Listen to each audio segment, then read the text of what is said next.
translucide et assez translucide pour que les algues puissent capter de la lumière à l'intérieur et y pousser. Une fois qu'on a réalisé ce milieu de culture, on inocule des algues et ça donne une solution comme celle-là, qui ressemble à du sirop de menthe, mais à l'intérieur, c'est plein de petites algues qui font entre 1 et 5 micromètres. Et l'avantage de ces micro-algues, c'est que ce qu'elles aiment comme nourriture, ce sont nos déchets. Il y a tout ce qu'on trouve dans les eaux usées, c'est de l'azote, du phosphate, du potassium et plein de micro-éléments. C'est un milieu de culture parfait pour ces micro-algues. En même temps que ces algues vont se développer et vont se diviser, les nutriments vont être consommés.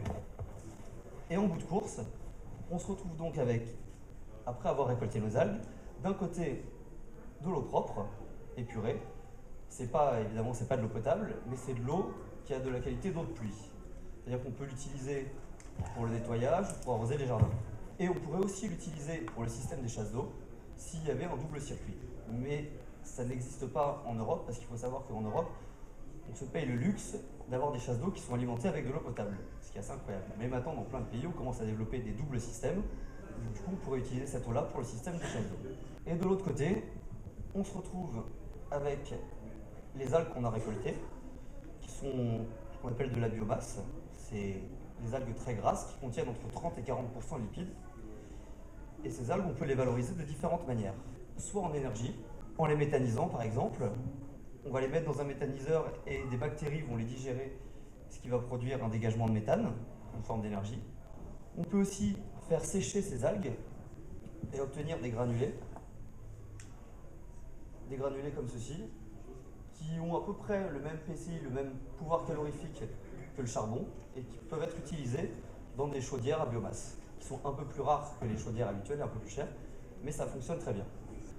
On peut aussi s'amuser à séparer la biomasse des algues des lipides qu'elles contiennent, et à partir de ces lipides, faire des biocarburants, du biodiesel.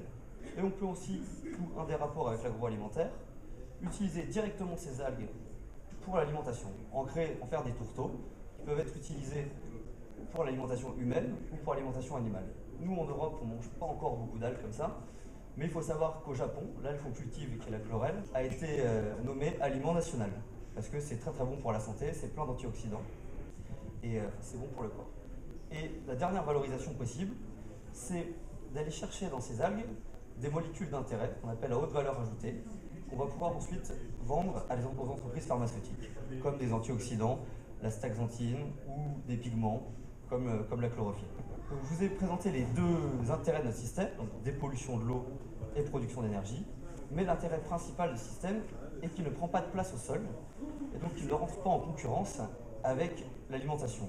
J'entends par là que nos systèmes de culture d'algues vont être situés en façade des immeubles ou sur leur toit. C'est-à-dire qu'en fait, nous sommes des agriculteurs urbains et nous cultivons à la verticale. Mais ça reste de l'agriculture. Alors, je vous ai mis le business plan quand même pour que vous vous rendiez compte de quel genre de système c'est. Ce sont des systèmes qui coûtent entre 2 et 7 millions. C'est-à-dire que ce ne sont pas des systèmes qui sont destinés, qui ne sont pas destinés à des particuliers. Parce qu'à chaque fois, tous les particuliers voudraient s'offrir notre système, mais malheureusement, c'est des systèmes qui sont rentables à grande échelle. Mais ce ne sont pas des systèmes qui ont des coûts faramineux non plus. Alors, aujourd'hui, où en est-on? On a installé et on fait fonctionner notre premier démonstrateur qui est sur un de nos toits terrasses à Nanterre. Et on est en train de lancer la deuxième phase. La construction va commencer dans 3 semaines. Et nous habillons la façade de notre bâtiment avec des photobioréacteurs. Et ces photobioréacteurs, on est assez chanceux, ont été designés par Manuel Gautran, qui est une grande architecte. C'est une ferme, mais très design et très urbaine. Nous avons aussi d'autres contrats à l'étude avec les leaders du bâtiment, comme Bouygues ou Nexity. Et surtout, nous avons signé un projet emblématique, qui est la rénovation des tours mercuriales, qui sont des tours qui datent des années 70, qui sont un gouffre énergétique. Et on nous a proposé de les rhabiller avec notre système. En faisant nos calculs, on a été assez étonnés dans le bon sens, puisqu'on arrive à produire avec notre système 120%, 119% exactement, de l'énergie qui avait été consommée en 2012 par ces bâtiments. C'est-à-dire que le bâtiment est passé énergie positive, ce qui est très rare aujourd'hui, parce que quand on demande des bâtiments à énergie positive, on est déjà content qu'on arrive à réduire un petit peu les dépenses du bâtiment. Ce système-là, le rhabillage des tours a coûté 6,5 millions d'euros, ce qui peut paraître énorme, mais c'est pas tant que ça quand on sait que le loyer de ces tours, c'est 6,5 millions d'euros, correspond à 7 mois de loyer pour ces tours-là. Donc il y a un retour sur investissement extrêmement rapide. Alors pour être fair play, je vais quand même vous présenter nos principaux concurrents. Alors on en a deux qui sont le bureau d'architecture XTU et la Maison Bic à Hambourg, mais ils ne se situent pas exactement sur le même marché que nous, puisqu'ils ne proposent pas de traitement des eaux usées. Ils proposent de la production d'énergie avec les algues via la photosynthèse. Évidemment, nous ne travaillons pas tout seuls. Nous travaillons aussi avec une entreprise californienne du nom d'Original qui développe des technologies qui nous permettent de récolter les algues et de les nourrir en CO2 de manière très efficace. Parce qu'il faut savoir que la récolte des algues est le poste énergétique le plus important. Avant, on dépensait presque autant d'énergie à récolter les algues que l'énergie que les algues allaient nous apporter, ce qui n'était pas rentable. Mais grâce à cette technologie, le système devient rentable. Et nous avons aussi développé une autre technologie. Ce n'est pas vraiment une technologie, c'est une utilisation différente des algues. Parce qu'habituellement, les algues sont cultivées en autotrophie, c'est-à-dire qu'elles vont utiliser le soleil comme source d'énergie et le CO2 comme source de carbone. Et nous, on va aussi les faire pousser en hétérotrophie, c'est-à-dire que la source de carbone va être des sucres, c'est une source de carbone organique, et les algues n'ont donc pas besoin de lumière. On les fait pousser donc dans des cuves, au noir, dans les combles des bâtiments. Et ça, c'est vraiment très intéressant parce qu'il y a énormément de combles dans les bâtiments et ça donne énormément de surface disponible pour la culture de nos algues. Voilà, merci de votre attention. Si vous avez des questions.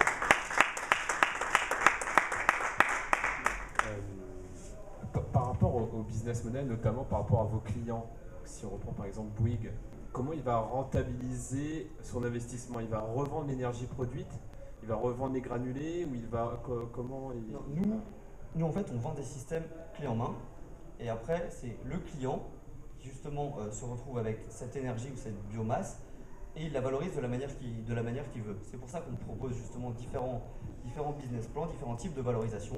On demande à nos clients s'ils veulent avoir de l'énergie au final, s'ils veulent en sortir des molécules d'intérêt. Et c'est le client, après, qui se débrouille avec l'énergie produite, la biomasse produite. Et est-ce que vous allez faire de la culture justement de cette algue-là pour faire de la revente ensuite de produits dérivés? Nous, non. Nous, ce qu'on vend, c'est vraiment des systèmes clés en main installés. C'est-à-dire qu'un promoteur va venir nous voir et qu'il a envie de faire un BPOS, un bâtiment à énergie positive, et on lui propose notre système pour abaisser les coûts énergétiques et produire de l'énergie sur place. Nous, vraiment, le but de notre système, c'est un système in situ. L'énergie ne doit pas sortir du bâtiment. C'est-à-dire que l'énergie qui est produite sur place doit être utilisée sur place, parce que c'est une ineptie aussi de produire de l'énergie de manière bio quelque part et d'aller l'amener des centaines de kilomètres plus loin. Vraiment, le but est de tout faire sur place. Sauf évidemment pour les molécules à haute valeur ajoutée, puisque là, ce sont des tout petits volumes. Et là, on peut se permettre de les envoyer. Et comme ce sont des marchés niches, de toute manière, on ne peut pas les utiliser sur place. Très bien. Ça sortait un petit peu du sujet, peut-être? Non, absolument pas, parce que les industriels de l'agro en ont besoin. Eux produisent beaucoup de déchets en plus. Donc si ces déchets, on peut les récupérer et après donc, alimenter les algues et que ça fasse de l'énergie pour le bâtiment et pour leur unité de production. Eux, ils sont gros consommateurs d'énergie. Hein. C'est vrai qu'à la base, on vendait plutôt de l'énergie et en fait, maintenant, on vend plutôt de la dépollution des eaux usées. C'est plutôt ça qui intéresse. L'énergie est un à côté. En fait, on épure les eaux, on isole l'immeuble avec notre système, puisque ça fait une espèce de cage avec un fluide qui circule autour, donc forcément l'inertie thermique du bâtiment augmente énormément. Et c'est plutôt ça qui intéresse les gens aujourd'hui. L'énergie est vraiment un à côté. Et puis aussi, les clients sont très intéressés par la vitrine aujourd'hui, surtout de ce genre de technologie. Pour aller plus loin, c'est une forme d'agriculture urbaine aussi, comme vous l'avez dit. Sauf qu'au lieu que ce soit de l'agriculture faite sur terre, c'est dans de l'eau. Et c'est vrai que pour moi, ça rentre vraiment dans le cadre du sujet. Ouais, c'est de l'agriculture hors sol. Sauf que c'est vrai que nous on n'a pas choisi de valoriser pour l'alimentaire parce que les normes sont drastiques. Et évidemment, quand on a fait pousser des algues dans de l'eau usée, avant les algues pour l'alimentation à des gens, c'est très difficile. Donc c'est pour ça que quand on vend de l'énergie, on s'en fiche de savoir d'où vient l'énergie. Par contre, la nourriture, les gens veulent de la traçabilité. Et même si c'est propre, si on leur dit que ça a été poussé avec des eaux usées, ça leur plaira pas. Enfin, ouais.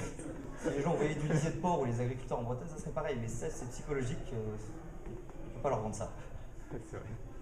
C'est un marché qui existe quand même. Nous avons une question. Y a-t-il possibilité de faire cette solution sur des bâtiments anciens? Oui, oui, oui, tout à fait. C'est les tours mercuriales. Ça fait ce que vous appelez ancien, parce que de mon point de vue, ça c'est ancien, mais si vous appelez ancien un bâtiment 17e, ça va totalement le défigurer, parce que ça se casse bien dans des immeubles type La Défense, mais sur une vieille église, ça serait pas forcément joli. C'est quand même des matériaux nouveaux, c'est du plastique, du métal. Il y a possibilité, mais on va défigurer le bâtiment. Sur une résidence, par exemple. Sur une résidence, oui, c'est possible. On travaille aussi avec des lotissements. Parce que pour une habitation individuelle, c'est impossible, mais dès qu'on a un regroupement à partir de 30 ou 50 habitations, le système devient rentable. Donc on regroupe toutes les eaux usées. On utilise aussi tous les déchets verts qu'on va trouver aux alentours, les déchets de restaurants, les tontes. Ça, on va méthaniser. Ça va nous produire un engrais organique. Et cet engrais organique, c'est exactement la même chose que les eaux usées. Et on va nourrir les plantes avec. Donc c'est totalement possible pour des résidences. À propos des algues dont vous disposez, ce sont des algues. Ce sont les algues vertes, un peu les mêmes algues qu'on trouve en Bretagne. On peut le faire avec différentes espèces. Nous, c'est une algue verte qui s'appelle Chlorella vulgaris, mais ça peut se faire aussi avec des cyanobactéries, comme la spiruline qui est assez connue. Ça peut faire vraiment avec différents types d'algues. Après, on choisit la souche d'algues en fonction des besoins. Nous, on a choisi une souche très robuste, parce que dans les eaux usées, surtout celles qui proviennent des stations d'enfouissement, on va trouver beaucoup de métaux lourds. Et l'avantage de cette algue-là, c'est qu'elle est extrêmement robuste et que même des concentrations très élevées de toxiques ne vont pas la tuer. Et en plus de ça, elle a la capacité d'absorber les métaux lourds. C'est-à-dire qu'elle va fixer sur sa paroi tous les métaux lourds et en sortie, l'eau est vraiment épurée. L'eau est vraiment épurée. Ouais, c'est très efficace. Est-ce que ça a la capacité du coup aussi de purifier l'air dans l'environnement où ça pousse? Oui, d'une certaine manière, puisque bombardent. elle consomme du CO2. On prévoit aussi de récupérer le CO2 des usines environnantes pour nourrir nos algues. C'est un puits de CO2, les algues. Mais puisque les métaux lourds, entre autres, la chlorelle, elle est utilisée pour le corps humain, pour le chélaté de métaux lourds. Ouais. Entre autres, il y a plein d'autres produits, mais la chlorelle en fait partie. Ouais, les Japonais en mangent énormément justement pour. Ça se fait chez nous aussi. Ça se fait chez nous aussi. Oui. Donc, je sors de l'utilisation de métaux lourds, donc je n'ai mangé beaucoup. Je me pose la question si l'environnement s'assainit en même temps. Je ne sais pas pour l'air. Là, on commençait à travailler maintenant sur les sols, parce qu'avec des procédés de lixiviation, on peut aussi laver des sols pollués. Mais à vrai dire, l'air, je ne m'étais pas posé la question. Mais ce serait intéressant de me c'est un nouveau marché, je vais me renseigner immédiatement. Parce que nous sommes bombardés de métaux lourds. Oui, il y en a beaucoup. Et ça, c'est aussi une question qu'on nous demande de plus en plus. Quel est l'effet de réduction sur les métaux lourds, surtout qu'on travaille principalement sur des sites industriels très pollués. Donc ça serait un super filtre, quoi, en quelque sorte. Un Ouais, filtre, ça, hein, ouais, c'est vraiment un super filtre. Et ça attire, voilà, ça chélate, ouais. et ça absorbe. Et après, il est où le métaux lourd qui est absorbé par l'algue? Il va où? Et bah, Parce qu'il est toujours là, lui, non? il se retrouve dans les cendres après, dans les cendres de la pyrolyse, une fois qu'on a brûlé les algues. Et évidemment, c'est de très très petites quantités.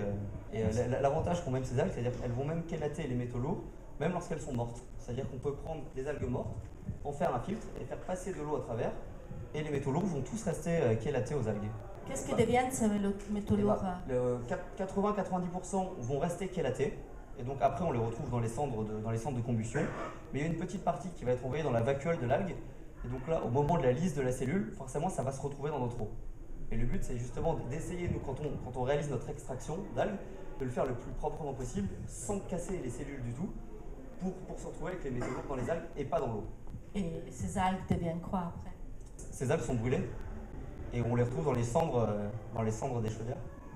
Ok. On voit que le sujet est intéressant et il y a encore plusieurs possibilités Ah, de développement. Il y a encore Donc, énormément de travail. Oui, Ça fait 2 ans qu'on bosse dessus et on a, à mon avis, pour.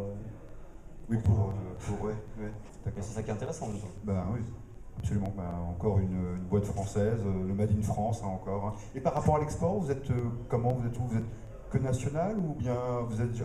Non.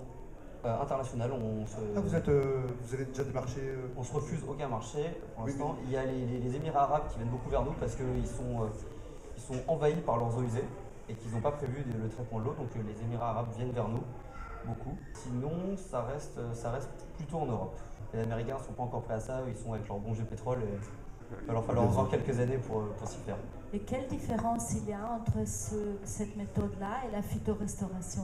La phytorestauration se fait au sol et nécessite énormément d'espace, alors que nous, vraiment, l'avantage, c'est qu'on peut faire ça en ville et à la verticale, alors que la phytorestauration, ça demande des hectares et des hectares, et plusieurs espèces différentes et un énorme entretien, alors que nous, c'est un système, une fois que ce système est lancé, il est automatisé, à part une maintenance, mais petite maintenance, le système fonctionne tout seul, tout est automatisé. Alors que la phytoremédiation, ça demande un gros entretien des jardins. Et l'effet est le même? L'effet est le même, sauf que après nous on a aussi la production d'énergie.